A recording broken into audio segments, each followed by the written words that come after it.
The Marcos Mantis M70 is a unique but weird sports car with an interesting history. It was created by Marcos Engineering, a company started in 1959 by Marsh and Frank Costin.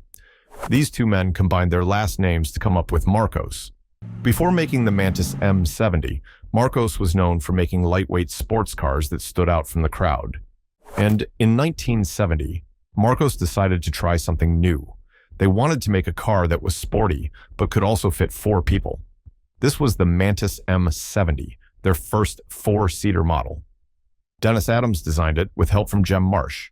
Brian Cunnington, who used to work for Lotus, made the car's frame. When the Mantis M70 was shown at the 1970 Earls Court Motor Show, it turned heads. Some people loved how it looked, while others thought it was too bizarre. The body was made of fiberglass, which made it light and strong. It also had a steel frame for extra toughness. Even though the Mantis M70 was new and exciting, it faced some big problems. The car industry was going through a tough time, with an oil crisis making things difficult. Marcos had also just moved to a new factory, which cost a lot of money. On top of that, American buyers weren't interested in British sports cars anymore. Because of all these issues, Marcos only made 32 Mantis M70 models. When Marcos started making the Mantis M70, they wanted to create a sports car that could also work for families. Dennis Adams, who had designed other Marcos cars before, came up with a look that was really different from other cars at the time. They wanted the Mantis M70 to stand out not just in how it drove, but also in how it looked. The car's frame used parts from both Triumph and Ford cars. The front suspension came from the Triumph Vitesse, which was known to work well. The back suspension used parts from the Ford Capri 3.0, including something called a live axle with trailing links and an A bracket. They chose this mix to make the car handle well, but still give a comfortable ride. One cool thing about the Mantis M70 was its fiberglass body. Fiberglass was pretty new in car making back then, but it had some big advantages. It was lighter than metal, which helped the car go faster. It also let the designers create the Mantis M70's unusual shape, which would have been hard to do with regular metal panels. The engine in the Marcos Mantis M70 was a 2.5-liter Triumph TR6 inline-6. This engine was known for being tough and powerful. It could make 150 horsepower, which was pretty impressive back then. With this engine, the Mantis M70 could go about 120 miles per hour at top speed, making it as fast as other sports cars of its time. The engine had something called Lucas fuel injection, which helped it perform better and use fuel more efficiently. The car had a 4-speed manual transmission with an overdrive option. Overdrive was great for highway driving because it made the engine run more quietly and use less fuel at high speeds.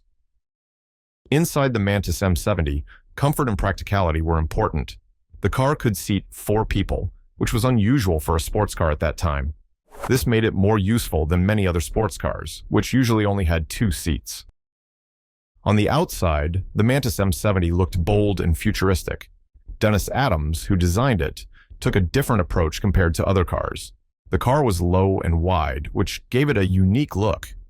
But one challenge Marcos faced was that not everyone liked how the Mantis M70 looked. Some people thought it was too different, but it still got a lot of attention at car shows, including the Earls Court Motor Show in 1971. The designers tried to make a car that looked good and was aerodynamic, which is important for sports cars. The Mantis M70 was also practical in some ways. It had a good-sized trunk, which made it good for weekend trips or longer journeys.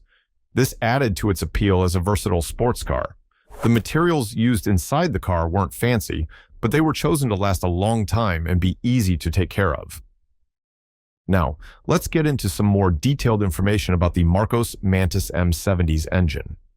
The car's 2.5-liter Triumph TR6 engine could produce 150 horsepower at 5,500 revolutions per minute and about 164 pound-feet of torque at 3,500 revolutions per minute. It had a compression ratio of 9.51, which helped it run efficiently and deliver power well. The engine used water cooling with a radiator at the front to keep it from getting too hot. The Mantis M70 was 15 feet 6 inches long, 5 feet 4 inches wide, and 3 feet 10 inches tall. Its wheelbase was 8 feet 6 inches, which helped it handle well. The car weighed about 2,200 pounds, which was pretty light thanks to its fiberglass body. Being light helped the car perform better and use less fuel. The Mantis M70 had 13-inch alloy wheels with 165 HR13 tires on both the front and back. These tires were chosen to give good grip, but also a comfortable ride. The car could go from 0 to 60 miles per hour in about 9 seconds. It had a 10-gallon fuel tank and could go about 20 miles on a gallon of fuel. Inside, the car had seats for 4 people. The dashboard was simple and easy to use, with regular gauges to show important information. The seats were covered in vinyl, but you could pay extra for leather if you wanted. The steering used a system called rack and pinion with power assistance, which made the car easier to steer. It also had an AM/FM radio, and you could get an 8-track player if you wanted. Other features of the Mantis M70 included halogen headlights with fog lights built in, windows that you had to roll up and down by hand, but you could get tinted glass if you wanted, and side mirrors that you adjusted manually. For safety, it had 3-point seatbelts in the front and lap belts in the back. Marcos only made the Mantis M70 from 1970 to 1972, and they only built 32 of them. Even though they didn't make many, all of them sold within 11 months. This shows that some people really liked the car, but other factors like the economy and problems in the American market for British sports cars made it hard for Marcos to succeed.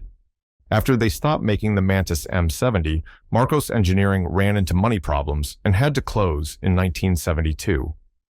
But the Marcos name didn't disappear forever.